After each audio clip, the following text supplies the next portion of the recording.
creative with it, WWE, I think. And I think that, we've already had so many matches out there at this point.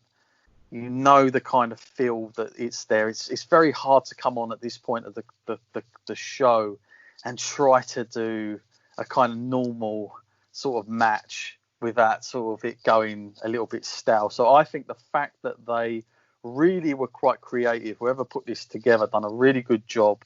And obviously for pacing sakes in the editing room, they put this on in a good position for, good reason. So when I saw this was later on down the card and it sort of overtook, Shayna Baszler and Becky, I thought, well, they must have seen something in this to have done that. And I think it's sort of justified in a way. I don't think it's perfect by any means, but I do think just the fact that there were a few nice different variations that they were using the whole sort of arena that they had, centre that they had, I thought really stood out. And of course, they incorporated the WrestleMania sign, which was nice as well. I know we spoke about it off air, and I thought that was pretty cool, just to use that. But it's almost like Kevin Owens and Seth got together and knew what this could be and kind of got their heads together and thought, we've got to tweak it a bit and, chop and change. What did you make to this match? And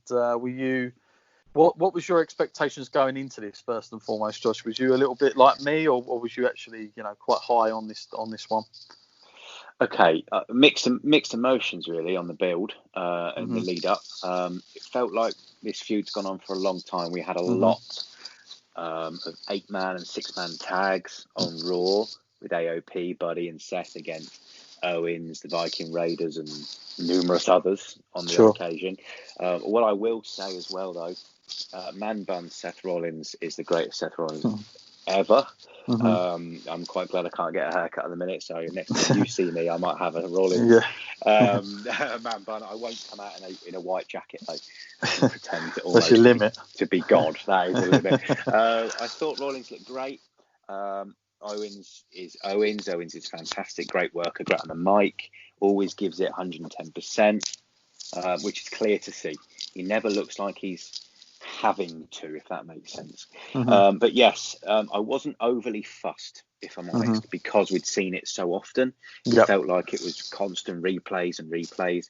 I am glad that Owens got his moment. It was a fantastic spot. He's picked up the win over Rollins. Where does Owens go from here? Again, potential championship matches. We'll see. Where does Rollins go from here as a heel? He can go anywhere he wants. He is so good. I know he gets a lot of slack. I'll be honest with you, no match at WrestleMania should ever end in disqualification. I was almost livid when that happened. And then when obviously it got changed, no DQ, it was a complete game changer. It was almost a different match. And I'll be honest with you, I almost felt my eyes just closing through this match early on. And then when it changed, it went up a notch. I was wide awake. Loved it. I think, 17, 18 minutes again. So a really, really good amount for both of them. Really happy for Owens. I just, again, wish that spot in front of a live crowd. Let's not forget there could be over 200 million people watching Mania over the course of the next few days via the network or however they're going to watch it. So it's being seen, but getting that live reaction was really missing here. Also, a bit of a shame that Rollins wasn't accompanied. I know one of the AOP guys is injured, but Rollins wasn't accompanied by Buddy Murphy, which is a bit of a shame. Obviously, former tag champs as well. So obviously right-hand man. But yeah, the time they were given, thoroughly enjoyed the match. Exceeded expectations, I'll put it that way. Rollins as a star, Owens as a star, they're both going to have very, very good 2020s when it can get back to normal. Yeah, no, I agree with that. And definitely got his moment there. That will be replayed many a times. Now we then get another spot here, Mojo and Gronk, who are, of course, interrupted by Truth that comes out. And would you believe it, Mojo,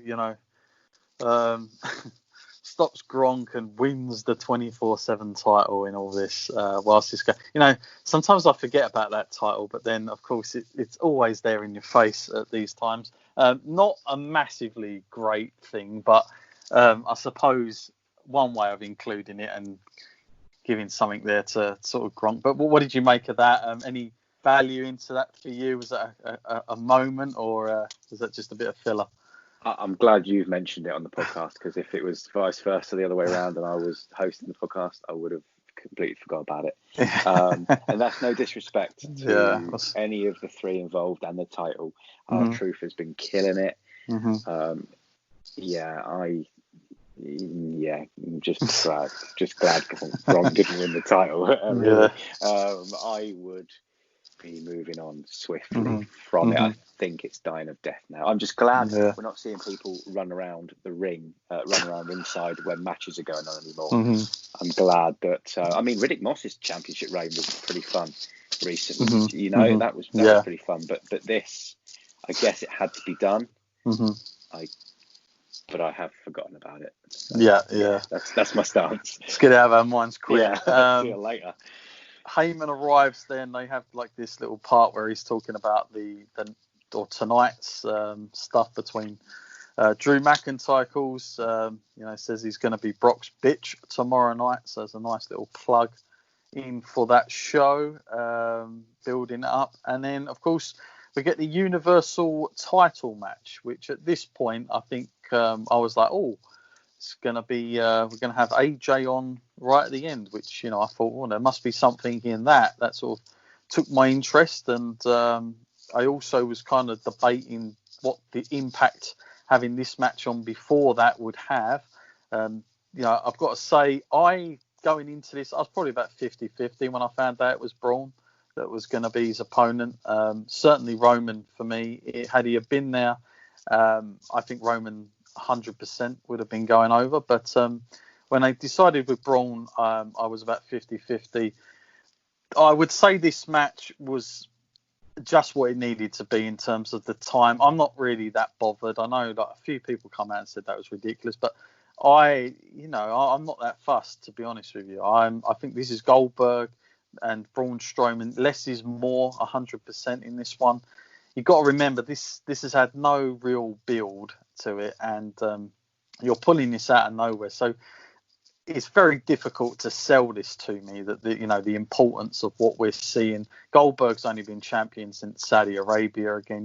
He's come out of the blue, and the guy they sort of brought him back purposely to face isn't there. So it's one of those things. All the plans for this got thrown up in the air. So I think they made the best. I think if there's anything I would have probably enjoyed a little bit more, is I would have probably held off who the opponent was going to be until the actual taping itself, like until we got to this point of the night. I think I would have maybe. I was expecting that they were going to do that, but then of course they announced on SmackDown it's going to be Braun Strowman.